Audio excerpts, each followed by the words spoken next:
I'm Sam Slater from FundCalibre, and today I'm joined by Neville White, Head of Responsible Investing Policy and Research at EdenTree. Hi, Neville. Hello.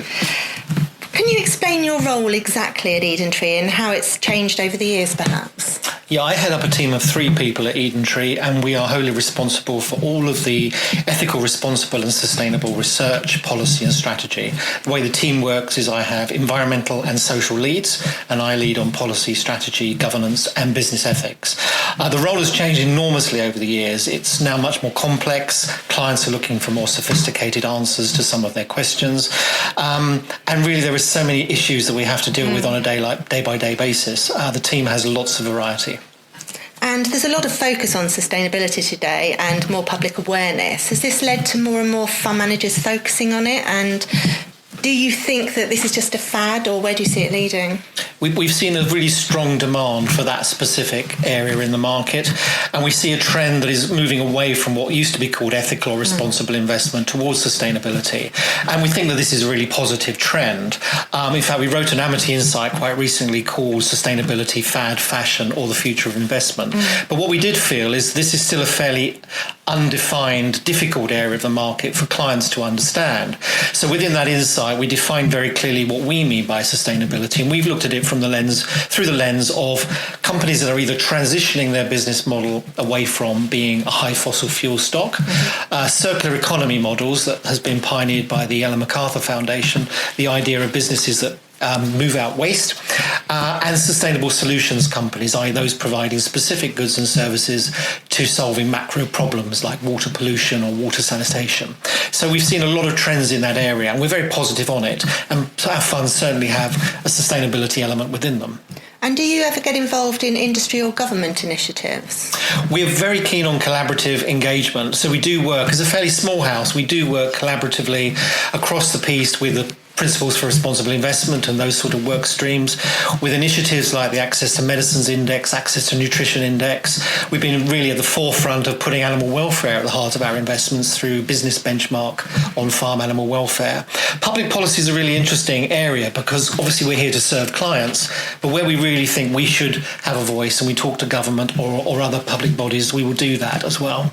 And you mentioned earlier one of the reports that you've written recently, but when you go onto EdenTree's website, the depth of research is mind-blowing, and the subjects that you cover, you've got reports on all things from genetics to palm oil, the plastic pandemic to gender diversity, 0 hours contract, sugar, tobacco. Where do you start, and how does your research get back to your fund managers? Well, thank you for that. We do really feel the research offer makes us distinctive, and we've had a very long tradition of providing qualitative research for clients for over 10 years. The Amity Insights are now 11 years old, and we've produced around 34 of these quite lengthy documents looking at water, food, sustainable cities, corporate governance, corporate malfeasance, the digital economy, and really looking at what are the issues for responsible investors, and then what is the value chain. But we've also supplemented that over the years because clients would quite often ring and say, I've been reading about all the problems of palm oil, tell me everything I need to know about palm oil, but in 2 sides.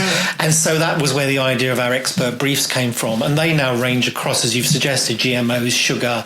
We've introduced a new strand on emerging themes like cannabis and hydrogen. We really sit around as a team, and the team are empowered to write about things that they're passionate about, things that are in the news, and all of this research is distributed back to the fund managers on a bi-weekly basis, so they can see what we're writing on. But also quite a lot of the ideas we put into the Amity Insights do find themselves into our stock selection process as well. So it is mutually beneficial. And what are EdenTree's investors mainly concerned about at the moment? Well, I think climate change really is at the heart of what clients are telling us is their concern.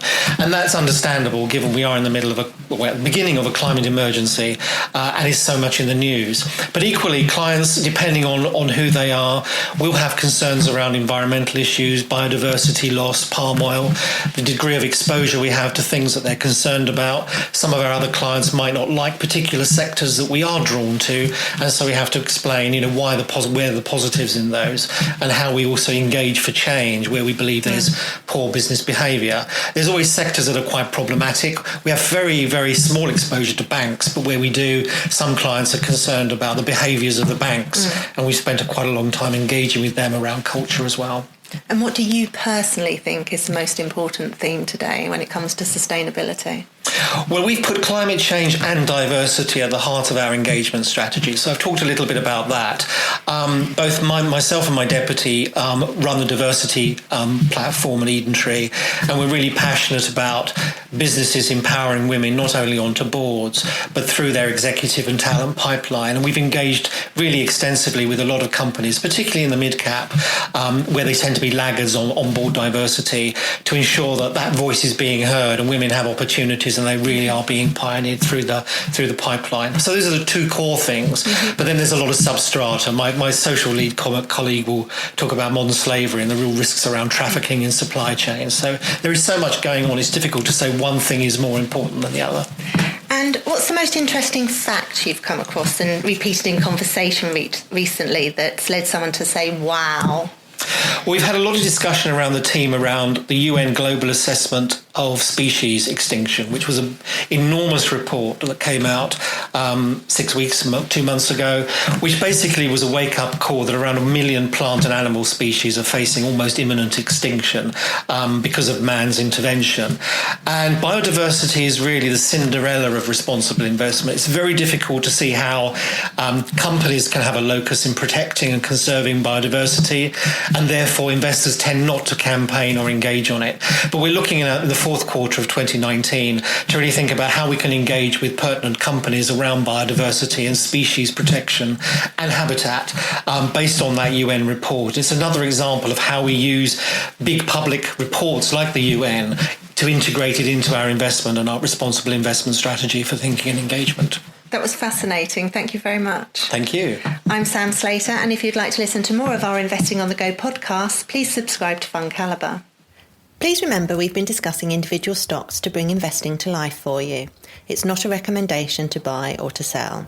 The fund may or may not still hold these stocks at the time of your listening.